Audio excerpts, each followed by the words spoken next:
गांधार ने पांडवों से संवरण और तप्ती के विवाह के बारे में बताने के बाद कहा, क्योंकि तुम साक्षात सूर्यपुत्री तप्ती की संतान हो, इसलिए तुम्हें तापस कहा जाता है। अर्जुन, इतने महान वंश में जन्म लेकर भी तुम आज राज्य विहीन होकर वनवास भोग रहे हो। इसका कारण तुम्हारे पास पुरोहित का न होना ही है। वशिष्ठ न होते तो संवरण को तप्ती नहीं मिलती और न ही राज्य होता। चित्ररथ ने सलाह दी कि ब्राह्मण की शक्ति का साथ मिलने पर ही क्षत्रिय का पराक्रम चमकता है।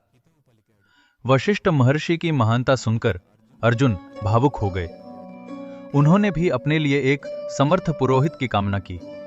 चित्ररथ ने ऐसा सुझाव दिया, यहीं पर गंगा नदी के किनारे उत्कच नामक एक क्षेत्र है। वहां धौम्य नामक एक महर्षि तपस्या कर रहे हैं। वे कोई साधारण व्यक्ति नहीं हैं।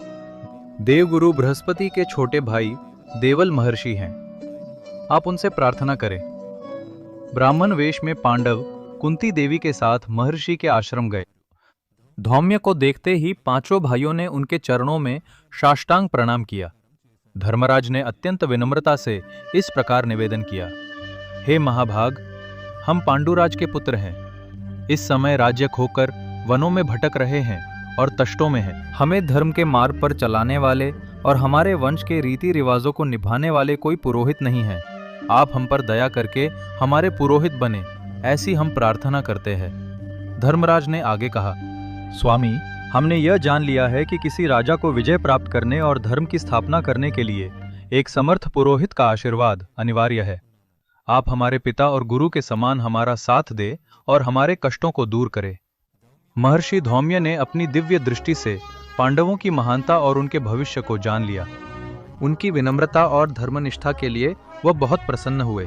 पुत्र, आपकी इच्छा उचित है। पांडुराज के पुत्रों, आपका साथ देना मेरे लिए खुशी की बात है। आपके कष्ट समाप्त होकर आपको फिर से राज्य मिलने का समय आ गया है।